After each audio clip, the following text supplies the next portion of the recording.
Okay. Good evening to all of you and welcome back in thermodynamics classes. अभी तक हम लोगों ने जो चैप्टर्स पढ़े हैं, first basic concept and definition पढ़ा था। उस चैप्टर के क्वेश्चंस भी डिटेल से हमने देख लिया।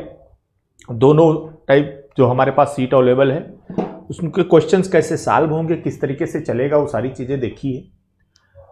उसी तरीके से हमने सेकंड जो चैप्टर है उसको भी देख लिया है, उसके सारे क्वेश्चन देख लिया। Temperature and zeroth law of thermodynamics detail से क्वेश्चंस देखे हैं, कैसे करेंगे वो भी देख लिए हैं। क्वेश्चन सॉल्व करने का तरीका मैंने आपको बताया है कि कैसे क्वेश्चन सॉल्व किए जाते हैं। दोनों मेथड अप्लाई करिएगा। आपको क्वेश्चंस सॉल्व करते समय अगर सीधे आ रहा है तो बहुत अच्छी बात है, अदरवाइज एलिमिनेशन मेथड यूज कर लीजिएगा, जिसको आप जानते हो कि ये तो हो ही नहीं सकता है, तो वो मेथड से यूज करिएगा। क्वेश्चन एग्जामिनेशन हॉल में दोनों तरीके से लगाए जाते हैं, जो आपको सूट करे जिस क्वेश्चन में वो मेथड लगा दीजिए, आपके लिए क्वेश्चन सॉल्व करना आसान होगा। क्लियर है?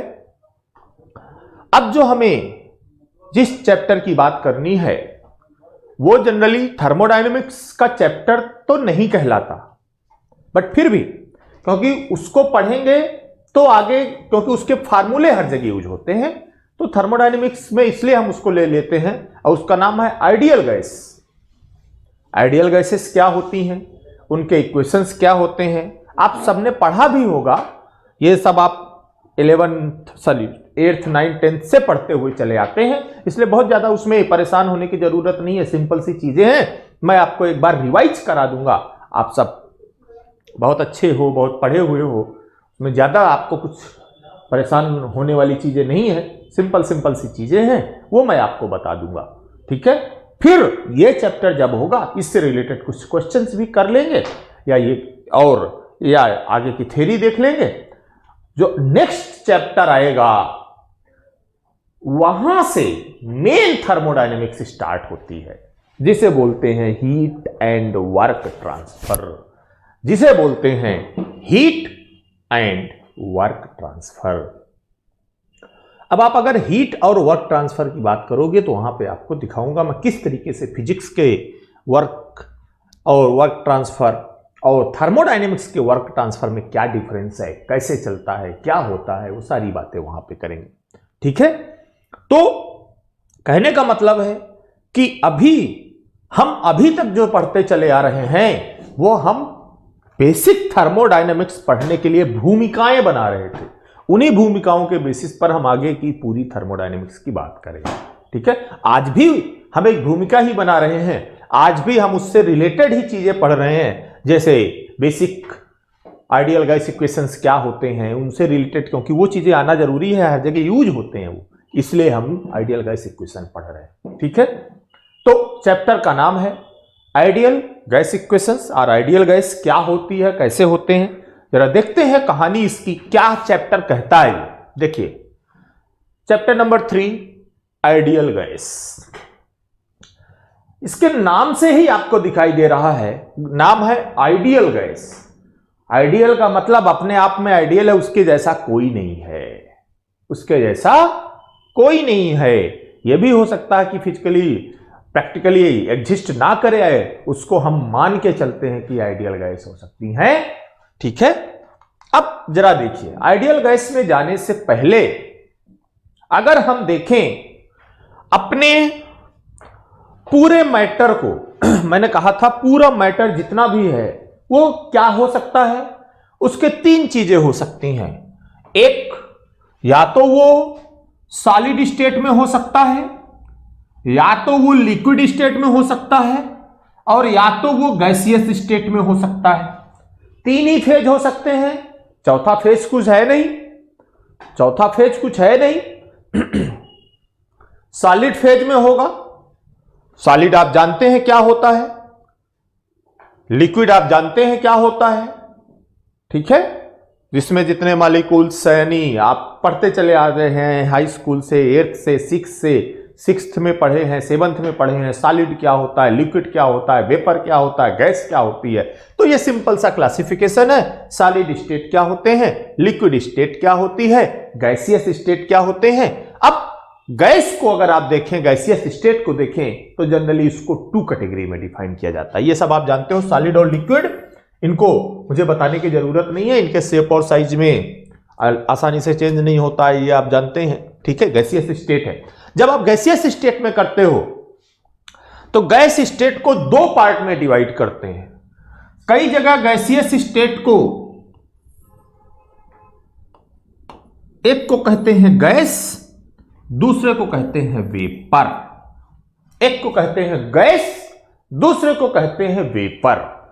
वेपर किसे कहेंगे, गैस किसे कहेंगे, ये हम जस्ट इसके आगे आएंगे, देखेंगे कि वेपर किसे कहते हैं और गैस किसे कहते हैं।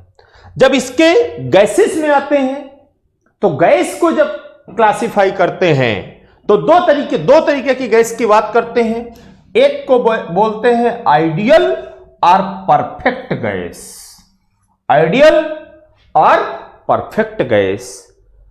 दूसरे को कहते हैं रियल गैस, दूसरे को कहते हैं रियल गैस।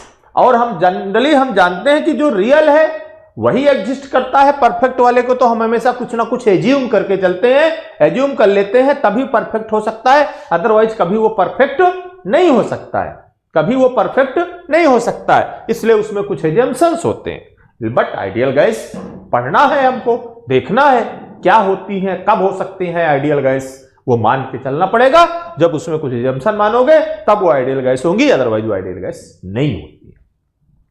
तो सबसे पहले हम ये देखें कि इस गैस और वेपर, कब उसको गैस कहेंगे, कब उसको वेपर कहेंगे, कब उसको गैस कहेंगे और कब उसको वेपर कहेंगे।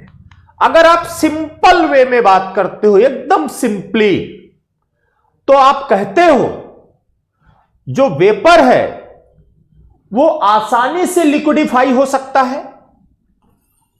एक वेपर है, उसका टेंपरेचर डाउन करिए, वो लिक्विड में कन्वर्ट हो जाएगा। लेकिन जो गैसेज हैं वो आसानी से लिक्विडिफाई नहीं होती हैं, आसानी से लिक्विडिफाइड नहीं होती हैं। गैस को आसानी से लिक्विडिफाई नहीं किया जा सकता है, जबकि वेपर को आसानी से लिक्विडिफाई कर सकते हैं। गैस को आसानी से वेपर को आसानी से लिक्विड बना सकते हो, लेकिन गैस को आसानी से, उसके लिए फिर आपको प्रेशर, टेम्परेचर, वो सब चीजें आपको देखना पड़ेगा, वो सब कहानी होगी। लेकिन वेपर, आपने जैसे ही देखा कि टेम्परेचर इसके नीचे आ गया, जैसे वेपर डोम पढ़ोगे आगे चल के, वेपर डोम पढ़ोगे आगे चल के, आप कहते हो कि यहां से इस पर्टिकुलर प्रेशर पे है, यहां तक पहुंचा था, जब यहां से वापस आया, यहां से वापस आया, या जैसे ही यहां पे पहुंचा वैसे ही वो वेपर से लिक्विड में कन्वर्ट होना शुरू हो गया। यहां पे आते आते पूरी की पूरी वेपर कन्वर्ट हो गई लिक्विड में। इसीलिए आप कहते हैं यहां पे लिक्विड प्लस वेपर होता है। यहां वेपर है, या इसी को हम गैसेज मान लेते हैं, क्रिटिकल टेम्परेचर से ऊपर जाता है। यहां पे सॉलिड है, जब क्रिटिकल टेम्परेचर पे रहता है, उससे नीचे रहता है तो वो वेपर है। क्रिटिकल टेम्परेचर, अभी और एक डिफिनेशन आएगी। कहने का मतलब है कि अगर आप वेपर की बात करेंगे तो वेपर आसानी से लिक्विड में कन्वर्ट हो सकता है, लेकिन गैस आसानी से वेपर में कन्वर्ट नहीं होती, आसानी से लिक्विड में कन्वर्ट नहीं होती है। ठीक है, नेक्स्ट, अगर आप देखिए क्रिटिकल टेम्परेचर के बेसिस पर बात करते हैं, definition most important, what is the on the basis of critical temperature. Critical temperature किसे कहते हैं, मैंने आपको बताया था उस दिन, एक वेपर डोम बनाया था, कहा था कि इधर से ये जो है इसको वेपराइजेशन लाइन कहा जाता है। यहां से लिक्विड है, यानी saturated liquid curve, saturated vapour curve, ऐसे बात करते हैं ना। ये सेचुरेटेड लिक्विड कर्व है, इस particular temperature P1 P2 pressure पे, यहां पे P3 प्रेशर पे, P4 प्रेशर पे, P5 प्रेशर पे, ऐसे करते हुए चले जाते हैं। तो यहां पे जब थे तो प्रेशर इतना था, यहां पर सेचुरेटेड लिक्विड का मतलब यहां से पूरा लिक्विड है। यहां पर जब आया इस पर्टिकुलर प्रेशर P1 पे, जब वो इस टेम्परेचर पे पहुंचा तो वो लिक्विड वेपर में कन्वर्ट होना स्टार्ट हुआ, इसलिए इसको बोलते हैं सेचुरेटेड लिक्विड पॉइंट, यहां से जाते जाते जहां पर पूरा लिक्विड वेपर में कन्वर्ट हो गया, इसको बोलते हैं saturated vapour point. Particular pressure पे अगर मैं उसका प्रेशर बढ़ाता हूं, और इसको बोलते हैं क्या, यहां से यहां तक को, यहां से यहां तक को जितनी हीट मुझे यहां से यहां तक में देनी पड़ी, इसका मतलब लिक्विड, यहां पूरा लिक्विड था, यहां पूरा वेपर हो गया, मतलब इसको लिक्विड से वेपर में कन्वर्ट करना पड़ा, तो यहां जो हीट देनी पड़ी इसी को लेटेंट हीट ऑफ वेपोराइजेशन कहा जाता है। जो फेज चेंज हो, टेम्परेचर कांस्टेंट हो, टेम्परेचर में कोई चेंज ना आए, सिर्फ फेज चेंज हो, उसको लेटेंट हीट बोलते हैं। तो इसको बोलते हैं सैचुरेटेड लिक्विड पॉइंट, इसको बोलते हैं सैचुरेटेड वेपर पॉइंट। अगर मैंने इस प्रेशर को बढ़ा दिया, पर्टिकुलर इस प्रेशर पे पहुंच गए, तो फिर मुझे कितनी देनी पड़ेगी, जो सैचुरेटेड लिक्विड पॉइंट है वो ये हुआ, सैचुरेटेड वेपर पॉइंट ये हुआ, यानी पहले मुझे इतनी हीट देनी पड़ रही थी, अब इस प्रेशर बढ़ाया तो कम हीट देनी पड़ेगी, कम हीट सप्लाई करना पड़ेगा। जब कम हीट सप्लाई करना पड़ेगा तो मोड ऑफ एनर्जी ट्रांसफर है वो हीट है, तो हीट हम कम देंगे। क्यों? क्योंकि प्रेशर बढ़ा दिया है। उस समय ये सैचुरेटेड लिक्विड पॉइंट है, ये सैचुरेटेड वेपर पॉइंट है। अगर इसके ऊपर देखते हैं तो ये सैचुरेटेड लिक्विड पॉइंट हो गया, ये सैचुरेटेड वेपर पॉइंट हो गया। इसके ऊपर देते हैं तो और कम देना पड़ेगा, इसके ऊपर जाते हैं तो और,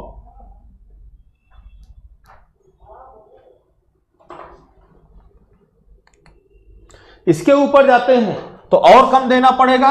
एक पॉइंट ऐसा आएगा जहां पर हमें लेटेंट हीट ऑफ वेपोराइजेशन 0 देना पड़ेगा, यानी liquid is directly flash out into vapour, liquid is directly flash out into vapour. उसमें हमें लेटेंट हीट देने की जरूरत नहीं पड़ती है। उसी पॉइंट को क्रिटिकल पॉइंट कहा जाता है और क्रिटिकल टेम्परेचर कहा जाता है।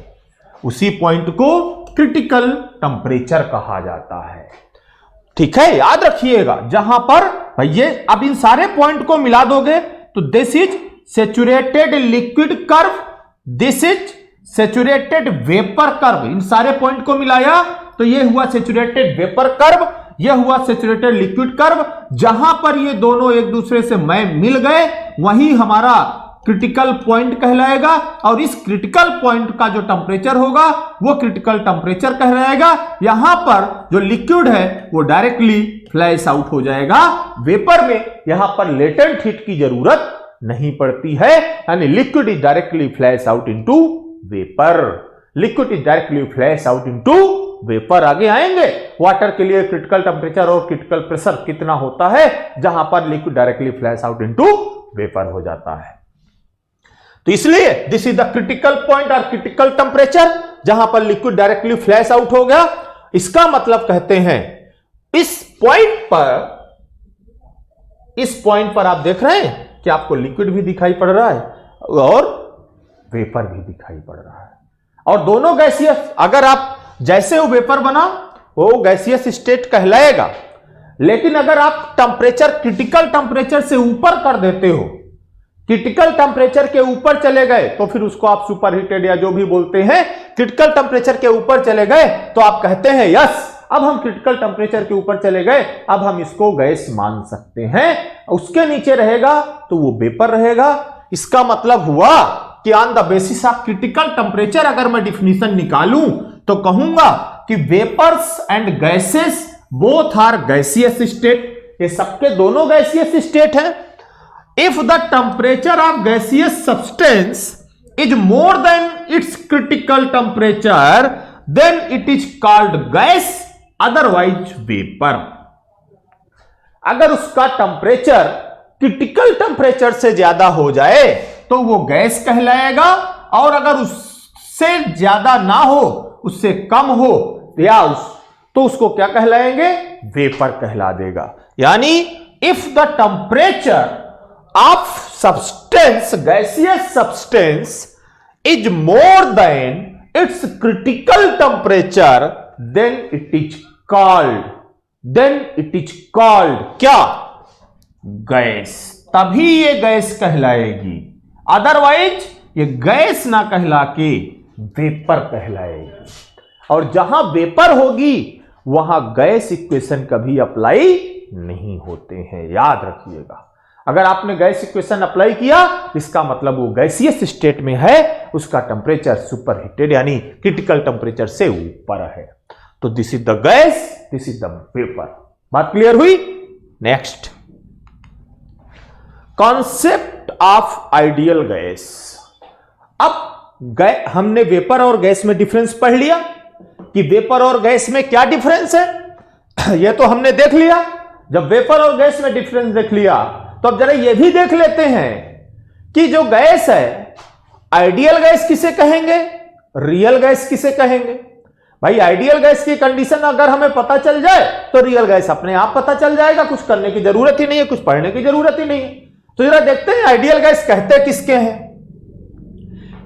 अगर यह कोई चेंबर है, इस चेंबर पर गैस भरी हुई है, यह गैस के मॉलिक्यूल्स हैं, ये गैस के मॉलिक्यूल्स हैं, ये गैस के मॉलिक्यूल मोशन करेंगे, इधर उधर भागेंगे, दौड़ेंगे। तो अगर इन गैस के मॉलिक्यूल्स के बीच में ये मॉलिक्यूल्स एक दूसरे को अट्रैक्ट ना करें, यानी एक दूसरे को अपनी तरफ ना खींचें, ना तो एक दूसरे को दूर भगाएं, कहने का मतलब एक दूसरे से कोई मतलब ही ना रखें, ना तो वो अट्रैक्ट करें ना तो वो रिपल करे, तो वो गैस के मॉलिक्यूल आइडियल गैस के मॉलिक्यूल्स कहलाएंगे। मींस पहली कंडीशन कि ये जो मॉलिक्यूल्स हैं,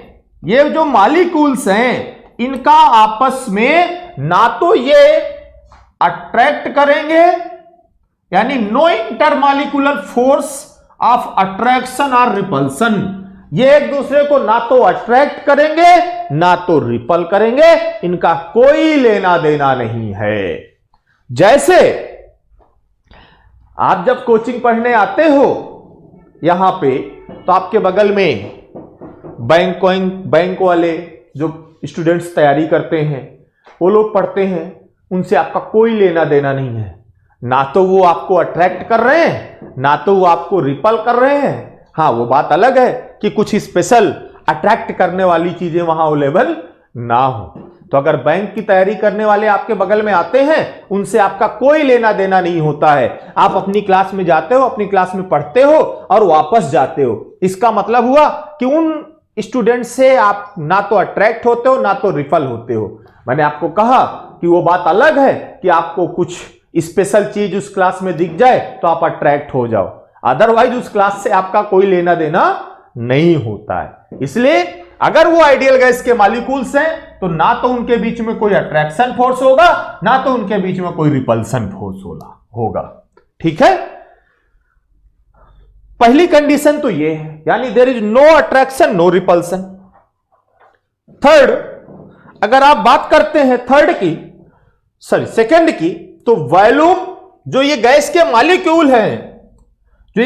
मॉलिक्यूल हैं, ये पूरी गैस में इनका अपने के द्वारा एक एक मॉलिक्यूल जितनी वॉल्यूम कवर करता है उसको निग्लेजिबल मान के चलते हैं पूरे गैस के वॉल्यूम के रिस्पेक्ट में। यानी volume occupied by the molecules, जो मॉलिक्यूल्स हैं वो अपने आप में जितना वॉल्यूम ऑक्युपाइड करते हैं उसको निग्लेजिबल मान लेते हैं कंपेयर टू गैस वॉल्यूम। मैंने आपको बताया ना, आइडियल गैस सोचते हो तो आपको मानना पड़ेगा। प्रैक्टिकली क्या पॉसिबल है क्या कि कोई भी जो गैस के मॉलिक्यूल है वो वॉल्यूम ना करे, वॉल्यूम ना हो उनका? ऐसा तो हो नहीं सकता है।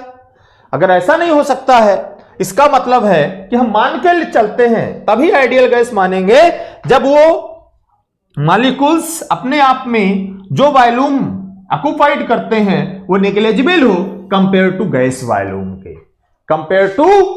वॉल्यूम को। इस बात को याद रखिएगा थोड़ा सा, ठीक है। ये सब पॉइंट्स हैं, इनके बेसिस पर क्वेश्चंस अगर बनते हैं तो आपको ये आने चाहिए, इंपॉर्टेंट पॉइंट्स है, ठीक है। फर्स्ट क्या बताया कि उनके बीच में कोई भी अट्रैक्शन या रिपल्सन नहीं होगा, ना तो अट्रैक्ट करेंगे ना तो रिपल करेंगे, कोई भी अट्रैक्शन या रिपल्सन फोर्स नहीं होगा। दूसरा मैंने बताया जो मॉलिक्यूल्स हैं वो देमसेल्फ यानी अपने आप में कोई भी वॉल्यूम ऑक्युपाइड नहीं करेंगे विथ रिस्पेक्ट टू गैस। जितना गैस का वॉल्यूम है उसके रिस्पेक्ट में उन मॉलिक्यूल्स का वॉल्यूम बहुत कम होगा, यानी नेग्लिजिबल मान के चलते हैं अगर हमें आइडियल गैस लेना है तो। अगर हमें आइडियल गैस लेना है तो next point, molecules are perfectly elastic and rigid. Molecules are perfectly elastic and rigid. जो मॉलिक्यूल्स होंगे आइडियल गैस के वो परफेक्टली इलास्टिक होंगे। इलास्टिक का मतलब समझते हैं? इलास्टिक का मतलब हुआ कि अगर वो इलास्टिक हैं तो जब वो टकराएंगे, अगर वो टकराते हैं तो उनमें कोई भी एनर्जी का लॉस नहीं होगा, उनमें कोई भी एनर्जी का लॉस नहीं होगा। जब वो आपस में टकराएंगे तो कोई भी एनर्जी का लॉस ना करें। यानी कहते हैं ना इलास्टिक मटेरियल क्या है? वो मटेरियल जिनमें हम फोर्स लगाएं और एक्सपेंड हो जाए, छोड़ दें तो अपनी ओरिजिनल पोजीशन पे वापस चलाए, यानी उसने ना तो कोई एनर्जी लिया है ना तो दिया है। जब वो अपनी ओरिजिनल पोजीशन पे आ जाए उन्हीं को इलास्टिक कहा जाता है। इसीलिए जो इसके मॉलिक्यूल्स हैं आइडियल गैस इक्वेशन के, वो आपको आइडियल गैस के वो आपको ध्यान रखना है कि वो परफेक्टली इलास्टिक होने चाहिए, रिजिड होने चाहिए। परफेक्टली इलास्टिक का मतलब during the collision of the molecules there is no energy loss. जब उनका कोलिजन हो, जब एक दूसरे से टकराएं तो उनमें कोई भी एनर्जी का लॉस ना हो, उनमें कोई भी एनर्जी का लॉस ना हो। तो no energy loss when the molecules are collides. इस इलास्टिक का मतलब यह हुआ। इलास्टिक का मतलब क्या हुआ कि कोई भी मॉलिक्यूल्स जब आपस में टकराएं तो उनकी कुछ भी एनर्जी लॉस ना हो, कुछ भी एनर्जी का लॉस ना हो। दूसरा, रिजिड कब होंगे? रिजिड का मतलब क्या हुआ? रिजिड का मतलब क्या हुआ? अरे कितना भी फोर्स लगा लो, कहते ना यार वो अपने बात पे बहुत रिजिड है, वो बदलेगा नहीं, बहुत रिजिड है, बहुत जिद्दी है, वो बदलेगा नहीं। यानी जब उसमें कोई बदलाव ना हो, उसके शेप और साइज में चेंज ना आए मॉलिक्यूल्स के रिस्पेक्ट में, तो वो रिजिड कहलाता है। यानी उसमें आप दबाओ वो रिजिड हो, यानी उसमें कोई भी चेंज ना आए इन शेप और साइज। जो उसका शेप और साइज हो, रिजिड का मतलब यही हुआ कि जो उसका शेप और साइज हो उसमें कोई भी चेंज ना आए, इसलिए उसको रिजिड कहा जाता है। ठीक है, इसलिए उसको क्या कहा जाता है? रिजिड कहा जाता है। ठीक है, तो ये बहुत इंपॉर्टेंट पॉइंट है आइडियल गैस के लिए, मोस्ट इंपॉर्टेंट पॉइंट है आइडियल गैस के लिए, मोस्ट इंपॉर्टेंट पॉइंट है आइडियल गैस के लिए। इससे बेस्ट क्वेश्चन आते हैं कि आइडियल गैस है तो उसके मॉलिक्यूल्स कैसे होने चाहिए, तो आप बताओगे परफेक्टली इलास्टिक एंड रिजिड होने चाहिए। परफेक्टली इलास्टिक का मतलब there is no energy loss when the molecules are collides, and rigid का मतलब है there is no shape and no change in shape and size when the molecules are collides. जब molecules एक दूसरे से टकराएं तो उन पर कोई भी चेंज ना आए, उन पर कोई भी चेंज ना आए। ठीक है, याद रखिएगा इन दोनों पॉइंट्स को, बहुत इंपॉर्टेंट है। दूसरी चीज, अगर वो आइडियल गैस है, हम ये मान के चलते हैं अगर वो गैस है, तो अगर उसमें थर्मोडायनामिक प्रोसेस होता है तो थर्मोडायनामिक प्रोसेस होते समय उसका फेज चेंज नहीं होना चाहिए, उसका फेज चेंज नहीं होना चाहिए। ऐसा ना हो कि वो गैस से लिक्विड बन जाए। अगर वो गैस से लिक्विड बन रहा है तो फिर वो आइडियल गैस नहीं रह जाएगी। यानी does not change it's phase during thermodynamic process. जब भी थर्मोडायनामिक प्रोसेस हो तब उसका फेज चेंज नहीं होना चाहिए। इसीलिए जब आप आरएसी पढ़ते हैं या आपको पढ़ाया जाएगा या आपने डिप्लोमा में पढ़ा होगा, तो आरएसी पढ़ते समय आप 3-4 तरीके के साइकिल पढ़े होंगे। क्या क्या पढ़ा है? एक को पढ़ा है वेपर कंप्रेशन साइकिल, एक पढ़ा है वेपर कंप्रेशन साइकिल, दूसरा पढ़ा है vapour absorption cycle, vapour absorption cycle, तीसरा पढ़ा है गैस रेफ्रिजरेशन साइकिल। इसी को कहते हैं कि किस साइकिल पे काम करता है? रिवर्स ब्रिटॉन साइकिल पे काम करता है। पढ़े हैं ना, डिप्लोमा में पढ़ाया गया होगा। जब आप बात करते हैं इसकी तो कहते हैं जब वेपर कंप्रेशन साइकिल का यूज करते हैं तो थ्रॉटलिंग यूज करते हैं, जबकि इस पे आते हैं तो हम कंप्रेसर का यूज करते हैं। अब यहां पे क्यों थ्रॉटलिंग यूज करते हैं, यहां क्यों कंप्रेसर यूज करते हैं? क्योंकि जो थ्रॉटलिंग होता है, अभी आगे आएगा तो और ये आपको समझ में आएगा डिटेल से, जो थ्रॉटलिंग होता है उसमें एंथैल्पी का चेंज होता है, एंथैल्पी कांस्टेंट रहती है, H1 = H2। ठीक है, अगर वो इसका यूज यहां कर लेंगे, एक्सपेंडर पे ना करके गैस रेफ्रिजरेशन पे करेंगे, तो एंथैल्पी अगर कांस्टेंट रह गई तो फिर वो काम ही नहीं करेगा। इसलिए इसकी जगह हमें इसका यूज करना पड़ता है। जब हम यहां आते हैं, डिटेल से आए, वो आपको बताया जाएगा जो भी आरएसी आपको पढ़ाएंगे। ठीक है, अब ये इंपॉर्टेंट पॉइंट है, याद रखिएगा। ठीक है, नेक्स्ट ये था, मैंने आपको बताया। और आइडियल गैस कभी भी liquefied, not be liquefied. Ideal gas को लिक्विडिफाई, यही ऊपर था, थर्मोडायनेमिक प्रोसेस में भी ऐसे भी हम कहते हैं आइडियल गैस को लिक्विडिफाई नहीं किया जा सकता है, आइडियल गैस को लिक्विडिफाइड नहीं किया जा सकता है।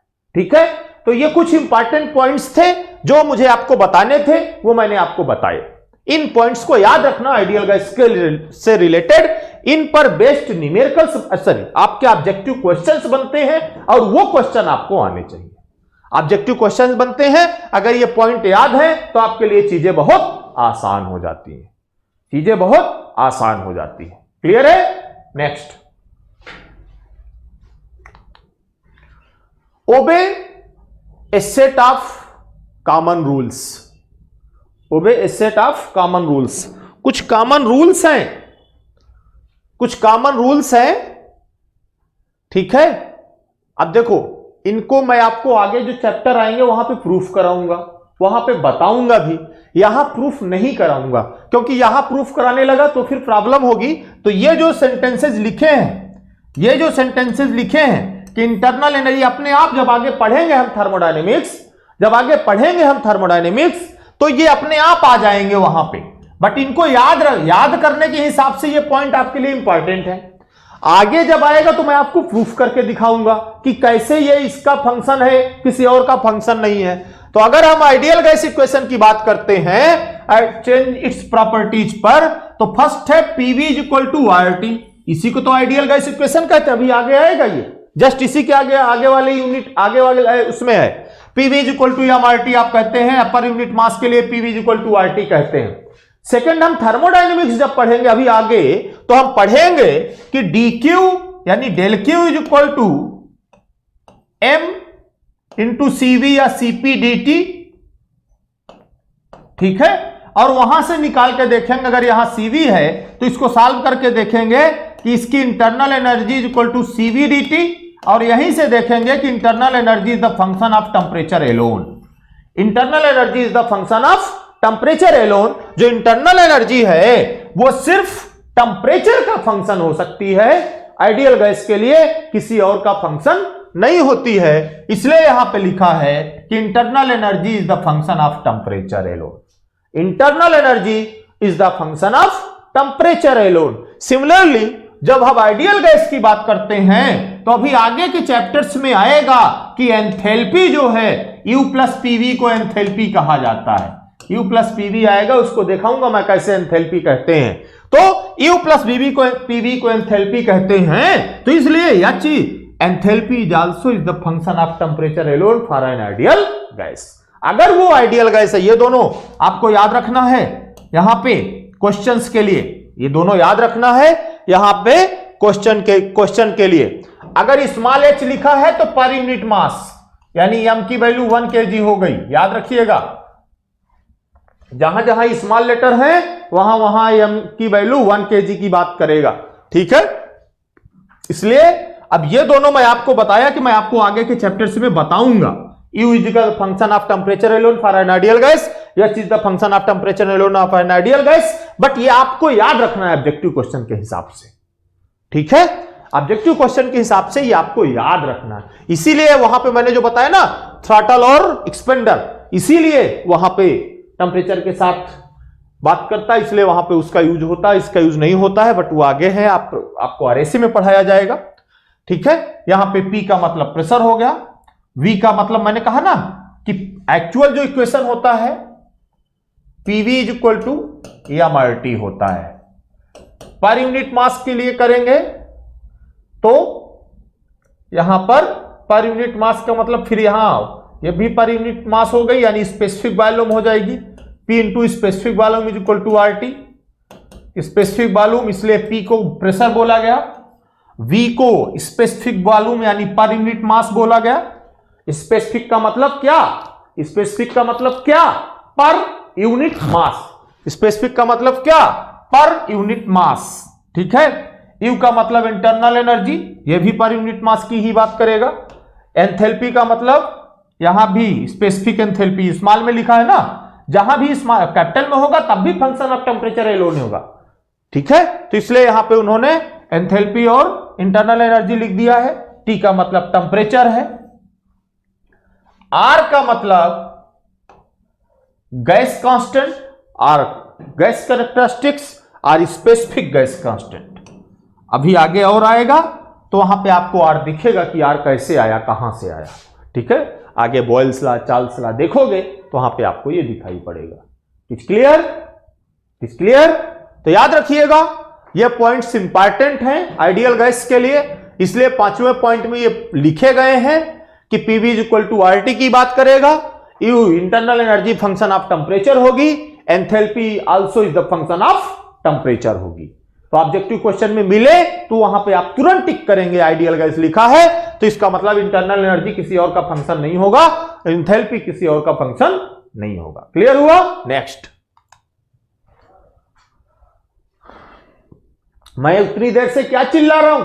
मैं उतनी देर से यही तो चिल्ला चिल्ला के बता रहा हूं कि ऐसी गैस बनाना या ऐसी गैस होना आसान नहीं है, लेकिन हम एजम्पशन लेकर के मान लेते हैं कि ये हमारी आइडियल गैस है, और वही नोट में लिखाया गया है। ये नोट है, नोट 1 कहता है there is no such gas which fulfil the conditions of an ideal gas. Of an ideal gas, ऐसी कोई गैस नहीं है जो कि आइडियल गैस की कंडीशन को फुलफिल कर सके। आइडियल का मतलब आइडियल कहते हैं ना, आइडियल बातें मत करो, बातें वही करो जो प्रैक्टिकली पॉसिबल हो। वैसे ही इसके नाम से ही पता है कि ऐसा तो हो ही नहीं सकता, ऐसी तो कोई गैस हो ही नहीं सकती, और जब ऐसी कोई गैस हो नहीं सकती है तो आप उसकी बात कैसे कर सकते हो? इसलिए प्रैक्टिकली देखा जाए तो इन सारी कंडीशन को फुलफिल करने वाली कोई भी गैस प्रैक्टिकली नहीं है, लेकिन हम उसमें कुछ एजम्पशन मान लें, कुछ कंडीशंस डाल दें तो हम कुछ गैसों को आइडियल गैस कह सकते हैं। अगर कुछ कंडीशन डाल दिया जाए, उनमें कुछ एजम्पशन डाल दिया जाए तो कुछ गैसेज को आइडियल गैस कह सकते हैं। इसीलिए लिखा कि ऐसी कोई गैस नहीं है जो इन कंडीशन को फुलफिल कर सके, बट अंडर सर्टेन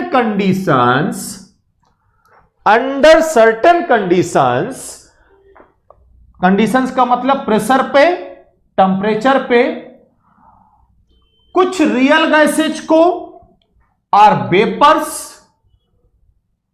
कुछ रियल गैस ले ले या वेपर के टेम्परेचर और प्रेशर को बढ़ा दे, तो दोज कंडीशंस, इन सारी कंडीशन को एज्यूम कर लें तो कुछ गैसेज को हम आइडियल गैस मान सकते हैं। आइडियल गैस मान सकते हैं, जैसे हीलियम, नाइट्रोजन, ऑक्सीजन, ये सब परमानेंट गैसेज हैं। ये सब परमानेंट गैसेज है। आप ऑक्सीजन को लिक्विड बनाने की बात नहीं करते हैं, जनरली वो बात अलग है, कहीं के लिक्विड फॉर्म में वो यूज करते हैं, अब उस पर मत चले जाना, ठीक है। कहने का मतलब अगर सर्टेन कंडीशन ले लिया जाए तो हम कुछ गैसेज को आइडियल गैस मान सकते हैं, कुछ गैसेस को आइडियल गैस मान सकते हैं, ठीक है। क्लियर हुआ? चलिए अब आगे पढ़ते हैं गैस लॉ क्या क्या होते हैं। एक एक गैस लॉ को बात करेंगे, आइडियल गैस की ही बात करेंगे, आइडियल गैस के लिए बात करेंगे, आइडियल गैस में ही यूज होंगे, कहीं और यूज नहीं होंगे, याद रखिएगा। हम कहीं और उन्हें यूज नहीं करेंगे, केवल आइडियल गैस की बात करेंगे, आइडियल गैस में यूज करेंगे, वहीं पे देखेंगे, कहीं और की बात नहीं करेंगे। जरा देखिएगा ध्यान से। फर्स्ट,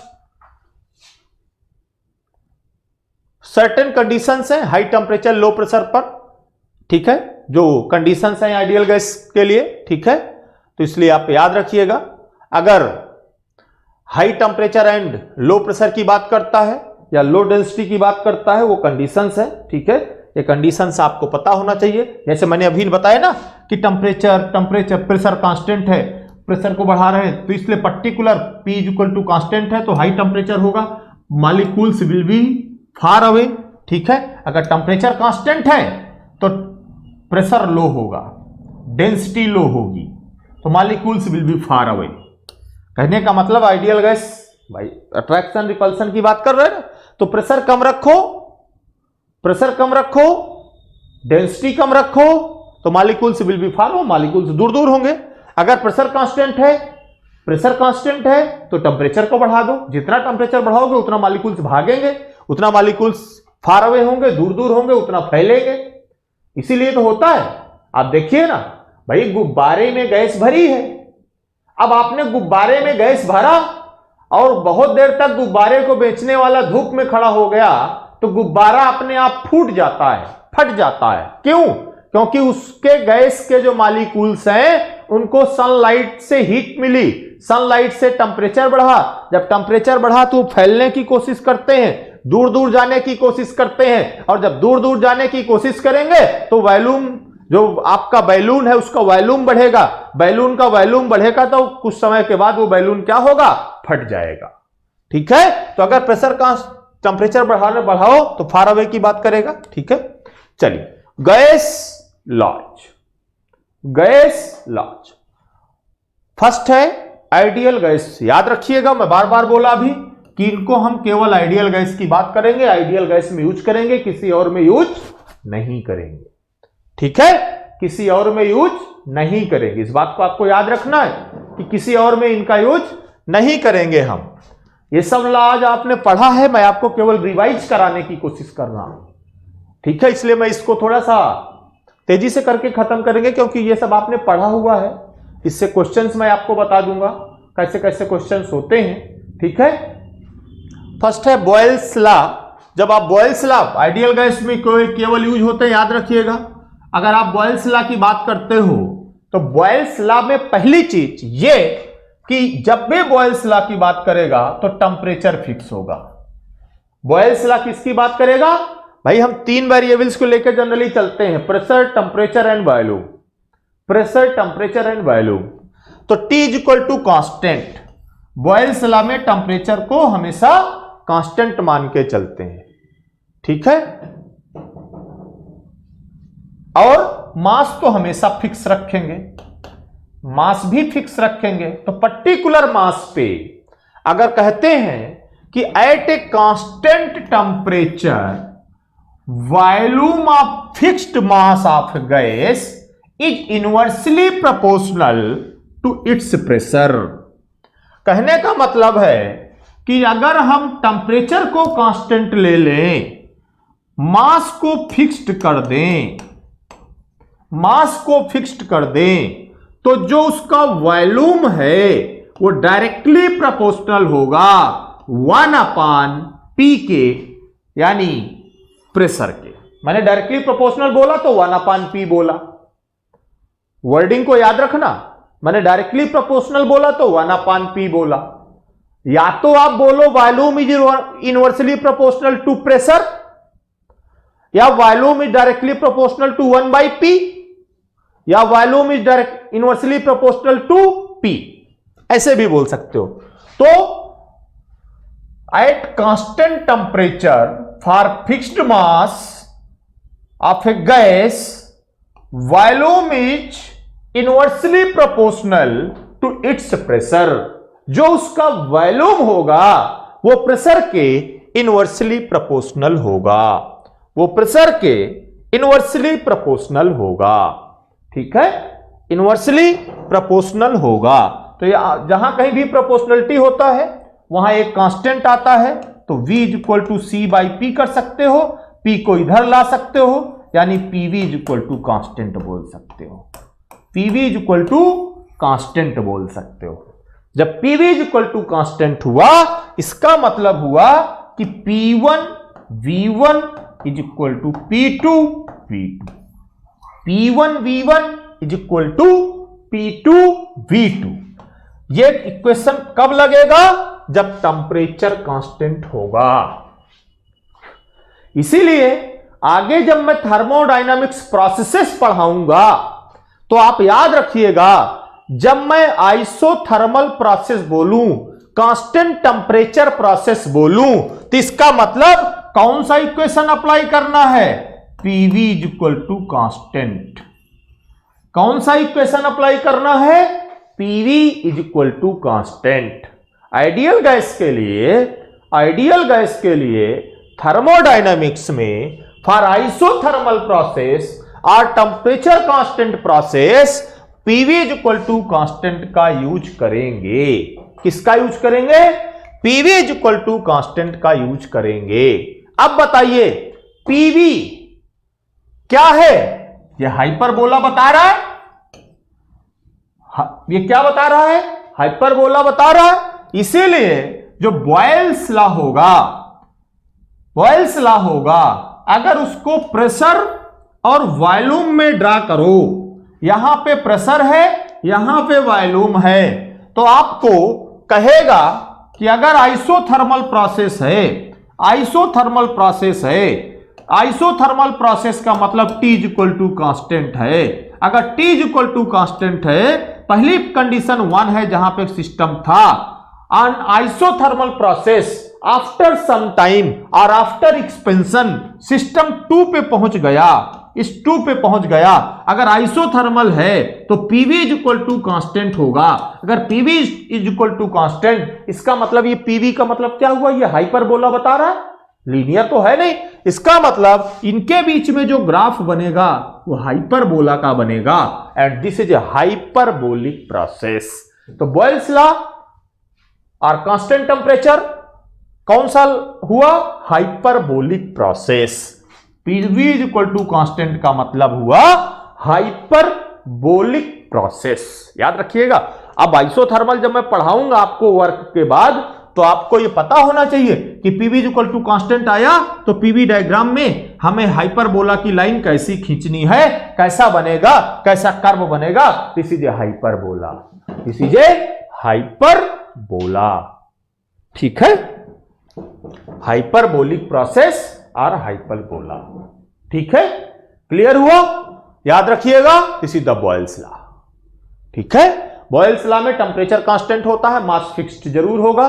तो अगर मास फिक्स होगा, टेम्परेचर कांस्टेंट होगा, तो pv is equal to c होगा, क्योंकि v directly proportional to p होता है। अगर v directly proportional to v, तो pv is equal to c यानी कांस्टेंट, हाइपरबोला। और pv डायग्राम में हाइपरबोला की लाइन कुछ इस तरीके से बनाई जाती है। क्लियर हुआ? क्लियर हुआ? चलिए नेक्स्ट। जैसे बॉयल्स लॉ सिर्फ आइडियल गैस के लिए था, वैसे ही चार्ल्स लॉ भी सिर्फ आइडियल गैस के लिए है। चार्ल्स लॉ दोनों साइंटिस्ट के नाम पे हैं। बॉयल्स भी एक साइंटिस्ट थे, ये भी एक साइंटिस्ट है। और उन्होंने क्या कहा? इन्होंने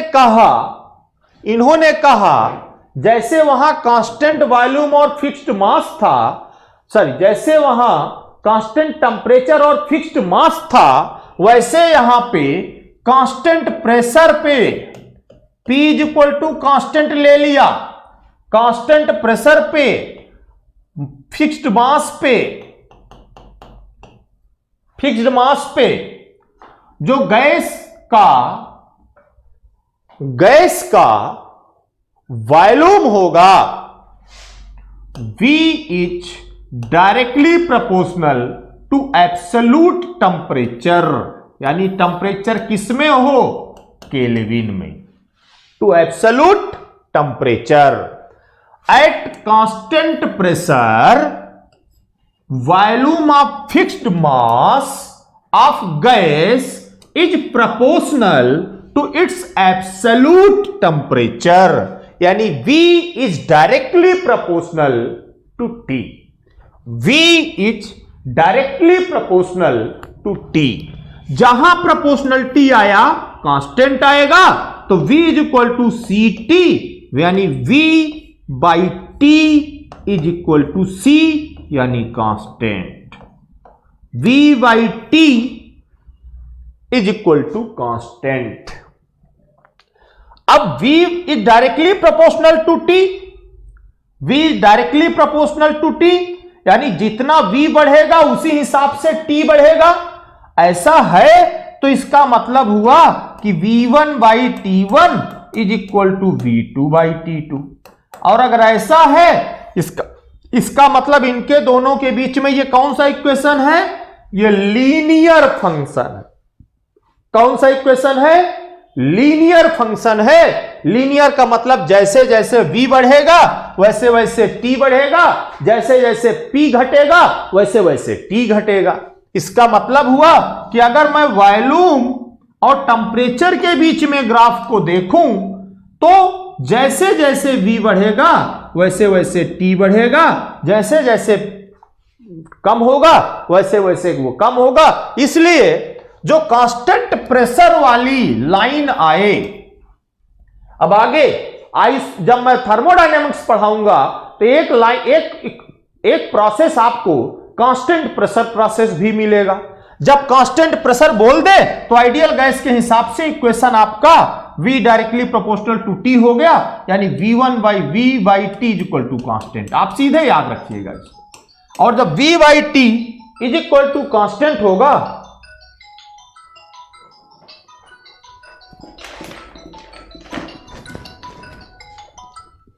V by T is equal to constant होगा, तो इसका मतलब हुआ V by T is equal to constant होगा, इसका मतलब हुआ कि दोनों के बीच में एक लीनियर स्ट्रेट फंक्शन है। अगर लीनियर स्ट्रेट फंक्शन है तो आपको एक स्ट्रेट लाइन दिखाई पड़ेगी। तो आगे जहां भी P is equal to constant की लाइन खींचना हो, याद रखिएगा PV डायग्राम में जाते समय आप एक स्ट्रेट लाइन आपको मैं दिखाऊंगा कैसे खींचेंगे आप वहां पे, ठीक है। बट कर्व का नेचर याद रखना। जब मैंने उसकी बात कहा तो मैंने कहा हाइपरबोला, जब मैंने P कांस्टेंट की बात किया चार्ल्स लॉ से तो मैंने कहा एक स्ट्रेट लाइन होगा, ठीक है। This is a Charles law, ठीक है। तो V1 by T1 is equal to V2 by T2, और कैसा नेचर है, एक स्ट्रेट लाइन का नेचर आ रहा है, ठीक है। तो this is a Charles law, याद रखना बस इसको।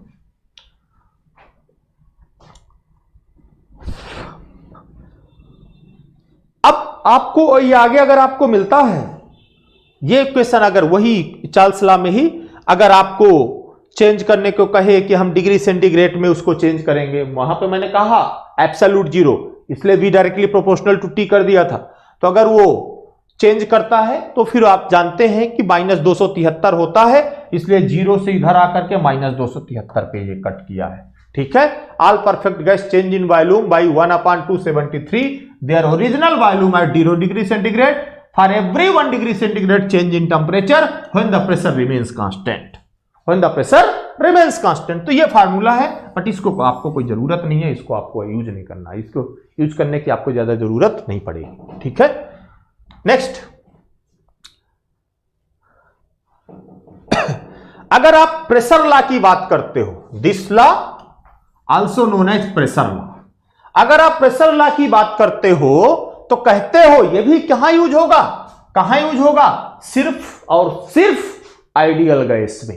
कहां यूज होगा, सिर्फ और सिर्फ आइडियल गैस में। अभी मैंने देखिए प्रेशर लॉ, ठीक है, जब आप चूंकि 3 पैरामीटर है, तीनों को हमें लेना है, एक बार हमने टेम्परेचर को कांस्टेंट माना था तो हमने बोला था ये बॉयल्स लॉ है। एक बार हमने प्रेशर को कांस्टेंट माना था तो हमने कहा ये क्या है, चार्ल्स लॉ है। एक बार हमने किसको प्रेशर मान लिया, कौन बचा, वॉल्यूम बचा। वॉल्यूम को कांस्टेंट लेते हैं, वॉल्यूम को कांस्टेंट लेते हैं, और जब वॉल्यूम को कांस्टेंट लेते हैं,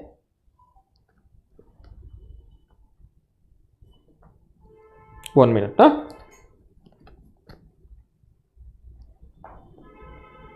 कहां है भाई,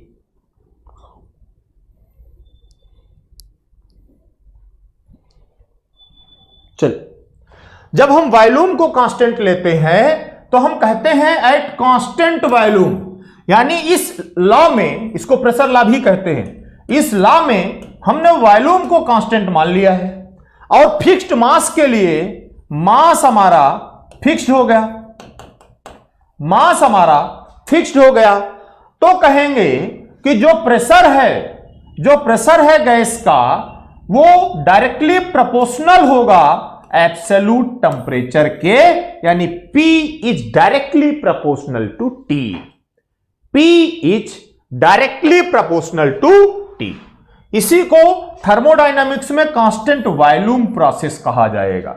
अब बताओ, अगर हमने V को कांस्टेंट लिया तो P is directly proportional to T हुआ, तो जहां प्रोपोर्शनलिटी है वहां प्रोपोर्शनलिटी कांस्टेंट आएगा, तो यहां भी P is equal to CT आएगा। तो इसलिए P by T is equal to C, P by T is equal to C यानी constant, P by T is equal to constant यानी C। तो P बाई T का मतलब constant C हो गया, यानी P is directly proportional to T, P by T is equal to constant. और बताइए ये भी लीनियर फंक्शन है, ये भी लीनियर फंक्शन है, और अगर ये लीनियर फंक्शन है तो ये भी स्ट्रेट लाइन होगा, जैसे जैसे वो चेंज होगा वैसे वैसे ये चेंज होगा, इसलिए इनके बीच में लीनियर रिलेशन कहा जाता है। लीनियर रिलेशन का मतलब दोनों एक दूसरे के साथ चेंज होते हैं, एक में फर्क पड़ेगा तो दूसरा भी वैसे ही फर्क पड़ेगा, इसलिए इनका लीनियर रिलेशन कहा जाता है। इसलिए P by T is equal to constant, यानी P1 by T1 is equal to P2 by T2, P1 by T1 is equal to P2 by T2। This is the pressure law.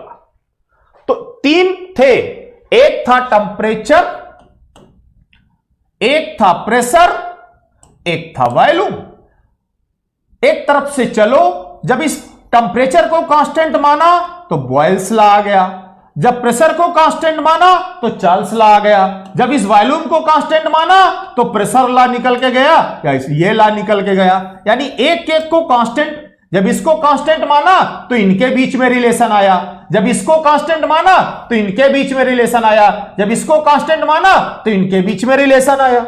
भाई एक को constant मान लिया, दो के बीच में relation निकाल दिया, यही उन वैज्ञानिकों ने किया था, इन्हीं को उनके नाम पे एक एक लॉ कह दिया गया। मतलब ये तीनों ने अपने अपने लॉ बना दिया कि भाई तुम इसको कांस्टेंट मान लो, मैं इसको मान लेता हूं, मैं इसको मान लेता हूं, सब सदी बदी खेल लिए और तीन लॉ हमारे पढ़ने के लिए जीवन भर के लिए छोड़ के चले गए, फालतू बेवकूफ बनाने वाला काम कर रहे। ठीक है ना? तो इसलिए इन्होंने बस और कुछ नहीं किया, बस ऐसे याद रखना, हमेशा याद रहेगा ये। ठीक है, नेक्स्ट। जैसे उसमें था, अभी पीछे वाले में बताया ना मैंने कि अगर आप इसको, ये एब्सोल्यूट जीरो लिखा था, अब अगर डिग्री सेंटीग्रेड में करोगे तो फिर यहां -273 आ जाएगा, और जो फार्मूला वहां बन के आया था वही फार्मूला डिट्टो। वैसे ही वहां पे क्या था, उस पीछे वाले में आपने देखा होगा, तो पीछे वाले में वॉल्यूम था, यहां पे प्रेशर आ गया है, बस और कुछ नहीं है, सेम फार्मूला है जो पीछे वाले में। इसलिए मैं यहां पे ज्यादा कुछ भी टाइम वेस्ट ना करते हुए आगे बढ़ जाते हैं, जो पीछे वाले में था वही यहां भी बात करना। ठीक है, next, characteristics of gas equation. अब फिर से नई कहानी बनाने की कोशिश किया उन्होंने। पहले तो अलग अलग मान लिया, एक ने प्रेशर को कांस्टेंट मान लिया, एक ने टेम्परेचर को कांस्टेंट मान लिया। उतने में उनका मन नहीं भरा, उतने में उनका जी नहीं भरा। उन्होंने कहा हम आपको और परेशान करेंगे, इतना ही पढ़ के काम नहीं चला लोगे आप। ठीक है, तो जितना उन्होंने खुरपेच किया था वही सब आज हमारे लिए जी का कंटक बना है। अगर ना किए होते तो उतना कम पढ़ना पड़ता, और जितना कम पढ़ना पड़ता उतना आसानी से सिलेक्शन हो सकता था। कहने का मतलब है, पहले हमने सबको अलग अलग माना था, फिक्स्ड मास के लिए। अब for a fixed mass of an ideal gas, for a fixed mass of an ideal gas एच पर चार्ल्स लॉ कहता है कि V is directly proportional to T। Boyle's law कहता है कि V is inversely proportional to P। कहा दोनों को मिला दो। एक मैंने कहा ना अलग अलग उनका मन नहीं भरा, अलग अलग उनका मन नहीं भरा, उन्होंने कहा आप दोनों को मिला दो। जब दोनों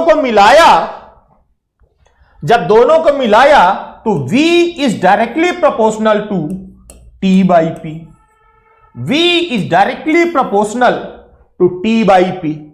जहां प्रोपोर्शनलिटी है यहां प्रोपोर्शनलिटी कांस्टेंट आएगा। एक पर्टिकुलर गैस के लिए अगर आप बात करते हो तो V is directly proportional to T by P। V is directly proportional to T by P। इसलिए जब उन्होंने दोनों को मिलाया तो उन्होंने कहा कि यहां एक प्रोपोर्शनलिटी कांस्टेंट ला दो। जब आप प्रोपोर्शनलिटी कांस्टेंट लाने की बात करते हैं तो आप कहते हो कि V is directly proportional to T by P। ये हमने अभी निकाला कि ऐसा हो सकता है।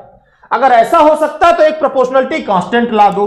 तो V इज इक्वल टू, उन्होंने कहा ये कांस्टेंट किसी गैस के लिए कर रहे हैं तो इसलिए हमने यहां पे R कह दिया, R into T divided by P।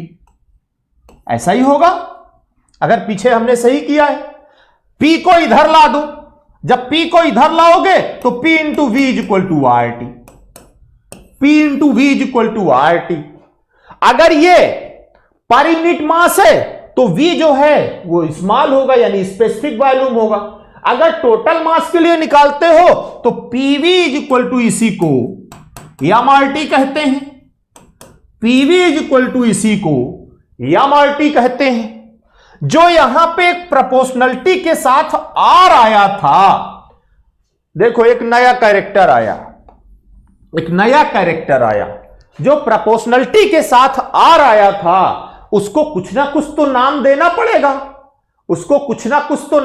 पड़ेगा, भाई ये किसी पर्टिकुलर गैस के लिए कर रहे थे। किसके लिए कर रहे थे? आइडियल गैस के लिए कर रहे थे। अब वो गैस कौन सी होगी इसीलिए कह दिया गया ये जो कांस्टेंट लाए हो इसको आप गैस कांस्टेंट का नाम दे दो। क्या नाम दे दो? गैस कांस्टेंट का नाम दे दो। इसलिए जो प्रोपोर्शनलिटी कांस्टेंट R आया उसका नाम पड़ गया गैस कांस्टेंट। उसका क्या नाम पड़ गया? Gas constant. ठीक है, देखिए इसीलिए यहां पे लिखा हुआ है R इज कॉल्ड कैरेक्टरिस्टिक और specific gas constant. Per unit mass अगर निकाले हो तो specific gas constant which is fixed for a particular gas. हर एक गैस के लिए गैस कांस्टेंट अलग अलग होगा। गैस चेंज होगी, गैस कांस्टेंट चेंज होगा। Universal gas constant different thing है, ठीक है, but change for different gases. अलग अलग गैस के लिए जो गैस कांस्टेंट है वो अलग अलग होगा, लेकिन पर्टिकुलर एक गैस के लिए वो गैस कांस्टेंट हमेशा क्या होगा? सेम होगा। क्या होगा? सेम होगा। तो gas constant for a particular gas is same but different for different gas. अलग अलग गैस के लिए अलग अलग होगा, लेकिन फॉर ए पर्टिकुलर गैस के लिए क्या होगा? सेम होगा। फॉर ए पर्टिकुलर गैस के लिए क्या होगा? सेम होगा। क्लियर हुआ? बात समझ में आई? इसकी unit R is equal to PV by T, pressure newton per metre square, volume per unit KG metre cube per KG, temperature kelvin यानी newton into metre cube divided by metre square into KG into kelvin, square से cube गायब यानी newton metre per KG into kelvin. इसीलिए R की unit joule per KG into kelvin, R kilo joule per KG into kelvin. वो depend करता है कि आप किस में यूनिट रखना चाहते हो। ठीक है, तो this is the unit. R gas constant है। पर्टिकुलर गैस के लिए R की वैल्यू अलग अलग होती है, याद रखिएगा। ठीक है, बट यूनिवर्सल गैस कांस्टेंट जब यूनिवर्सल गैस कांस्टेंट की बात करते हो तो हम मोल के बेसिस पर या मॉलिक्यूलर वेट के बेसिस पर जब निकालते हैं तो फिर कहते हैं कि यूनिवर्सल गैस कांस्टेंट की वैल्यू सबके लिए आप उसको निकालोगे तो सेम निकल के आएगी। जरा देखिए यहां पे relation between characteristic gas constant and universal. Universal का मतलब हमेशा, यूनिवर्सल पढ़े हो ना, ग्रेविटी और यूनिवर्सल ग्रेविटी पढ़े हो ना, स्मॉल जी और कैपिटल जी, वैसे ही यहां आर है या इसी को यूनिवर्सल या आर बार कहा जाता है। तो अगर आर बार की बात करता है तो यूनिवर्सल गैस कांस्टेंट हमेशा फिक्स होता है, उसकी वैल्यू में कोई चेंज नहीं आता है। तो आपको यूनिवर्सल गैस कांस्टेंट से जब आप निकालते हो तो कहते हैं कि यूनिवर्सल गैस कांस्टेंट हमेशा फिक्स होता है और उसकी value 8.314 kilo joule per KG मोल केल्विन होती है, या जूल में निकालोगे तो 10⁻³ कर दोगे तो यूनिवर्सल गैस कांस्टेंट की वैल्यू 8314 जूल केल्विन होती है। अब अगर आपको गैस कांस्टेंट निकालना है तो उस गैस कांस्टेंट सबके लिए अलग अलग होगा। तो gas constant R is equal to universal gas constant divided by molecular weight. Universal gas constant divided by molecular weight, divided by molecular weight. जब आप मॉलिक्यूलर वेट की बात करेंगे तो आपको गैस का अगर मॉलिक्यूलर वेट पता है, यूनिवर्सल गैस कांस्टेंट आपको रटा होना चाहिए, ये वैल्यू आपको याद होनी चाहिए, इसमें कोई कंफ्यूजन नहीं होना चाहिए, ये याद रट लीजिएगा ये वैल्यू। जब तक ये वैल्यू रटेंगे नहीं तब तक गैस कांस्टेंट निकलेगा नहीं। गैस कांस्टेंट निकालना है तो यूनिवर्सल गैस कांस्टेंट की वैल्यू याद हो, उस गैस का मॉलिक्यूलर वेट आपको याद हो। अगर मॉलिक्यूलर वेट याद है, यूनिवर्सल गैस कांस्टेंट की वैल्यू याद है, तो आप गैस कांस्टेंट आर को निकाल सकते हैं, कैलकुलेट कर सकते हैं। इसीलिए रिलेशन बनाया गया कि gas constant is equal to universal gas constant divided by molecular weight, divided by molecular weight. Different gas का मॉलिक्यूलर वेट आपको दिया गया है, डिफरेंट गैस का मॉलिक्यूलर वेट आपको दिया गया है, ठीक है, या ये सब जूल में है, जूल वाली यूनिट के साथ, ये वाली यूनिट के साथ, इस वाली यूनिट के साथ।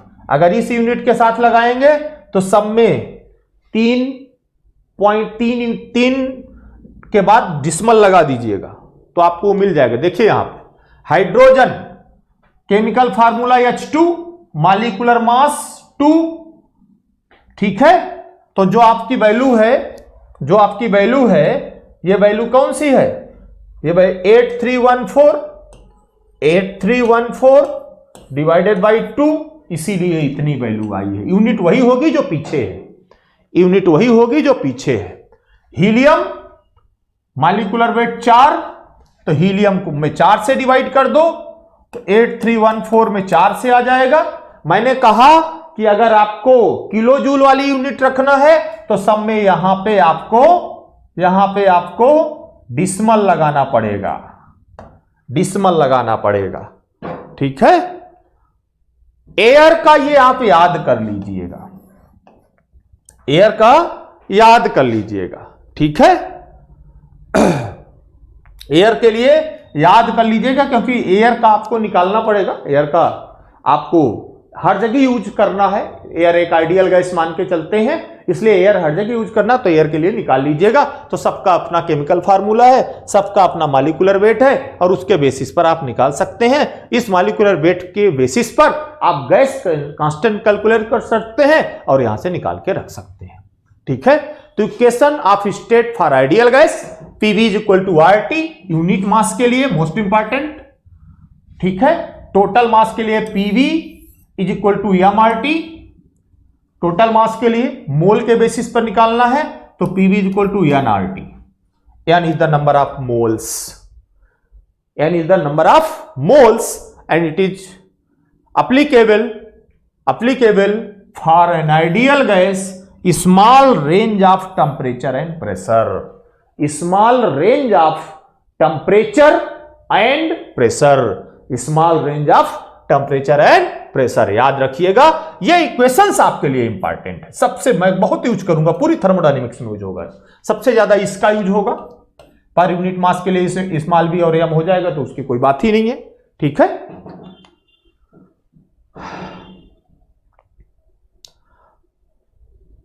मैंने आपको यह बता ही दिया है, इसका कोई मतलब नहीं बचता है। एम का मतलब total mass of gas, N का मतलब नंबर ऑफ मोल्स। ठीक है, जब आप नंबर ऑफ मोल्स की बात करते हो तो मैंने आपको दो अप्रोच बताई थी, एक को बताया था माइक्रोस्कोपिक, दूसरे को बताया था मैक्रोस्कोपिक। जब मैक्रोस्कोपिक की बात करते हैं तो मास की बात करते हैं, जब माइक्रोस्कोपिक की बात करते हैं तो मॉलिक्यूल्स की बात करते हैं। इसलिए नंबर ऑफ मोल्स और स्टैटिकल थर्मोडायनेमिक्स की बात करेगा और ये क्लासिकल की बात करेगा। ये भी मैं आपको पढ़ा चुका हूं, ये भी मैं आपको बता चुका हूं, इसलिए इसको ज्यादा करने की जरूरत नहीं है। ठीक है, अब अभी तक हमने पढ़ा ideal gas, ideal gas, ideal gas, ideal gas. अब हमें पढ़ना है भैया रियल गैस हो तो क्या करेंगे। तो रियल गैस के लिए हमको वान डेर वाल्स साहब ने एक इक्वेशन दिया। उन्होंने कहा सब लोग आइडियल गैस की बातें कर रहे हो, फर्जी बातें कर रहे हो, जो अवेलेबल नहीं है उसकी बात कर रहे हो। अगर उसकी बात कर रहे हो तो रियल की भी बात कर लो, जो है नहीं, हवा में भगवान का रूप दिखा रहे हो। तो उन्होंने कहा आप रियल की बात करिए। तो वान डेर वाल्स साहब ने कहा कि रियल गैस की बात करो, रियल गैस और वेपर की बात करो। जब रियल गैस और वेपर की बात किया तो उन्होंने, जो उन लोगों ने PV equal to RT equation बनाया था, PV equal to RT equation बनाया था, उसी को थोड़ा सा उन्होंने कहा मॉडिफाई कर दो। जब मॉडिफाई करना तो उन्होंने कहा कि P plus a upon V square into V minus b is equal to R T. इसको van der Waals gas equation कहा जाता है। इसमें P प्रेशर है, V स्पेसिफिक वॉल्यूम है, T क्या है, टेम्परेचर है, R गैस कांस्टेंट है, R स्पेसिफिक कैरेक्टरिस्टिक्स है। R क्या है, गैस कांस्टेंट है और स्पेसिफिक कैरेक्टरिस्टिक्स है।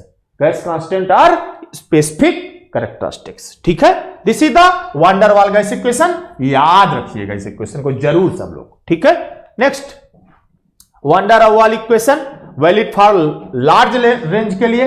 आइडियल गैस किसके लिए था, लो range of temperature and pressure के लिए था। ए और बी कांस्टेंट है, अलग अलग गैस के लिए अलग अलग और अवेलेबल होते हैं।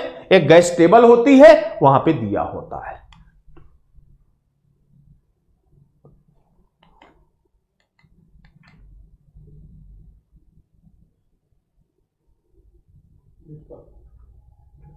ठीक है, ओके। तो यहां से ये आपकी गैस इक्वेशन से यहां से खत्म हुए, गैस इक्वेशन यहां से खत्म हुए। इससे रिलेटेड कुछ चीजें हैं जो क्वेश्चन में आएंगे, जैसे अवागाद्रो लॉ क्या होता है। ठीक है, अवागाद्रो लॉ क्या होता है आप सब पढ़े हैं, फ्लूइड में पढ़ाया गया होगा। ठीक है, इसलिए मैंने यहां पे उसको नहीं लिया, बट क्वेश्चन में आएगा तो मैं वहां बता दूंगा।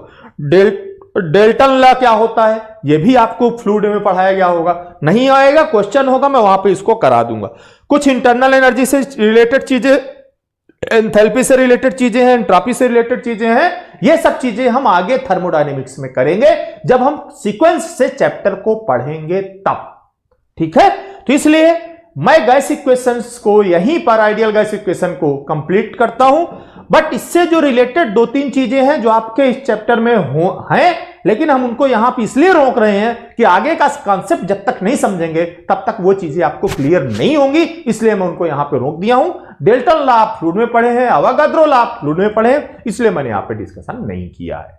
ठीक है, अगर आपको जरूरत होगी, क्वेश्चन आएगा, मैं वहां पे कर दूंगा उसको। ठीक है, तो this is about ideal gas.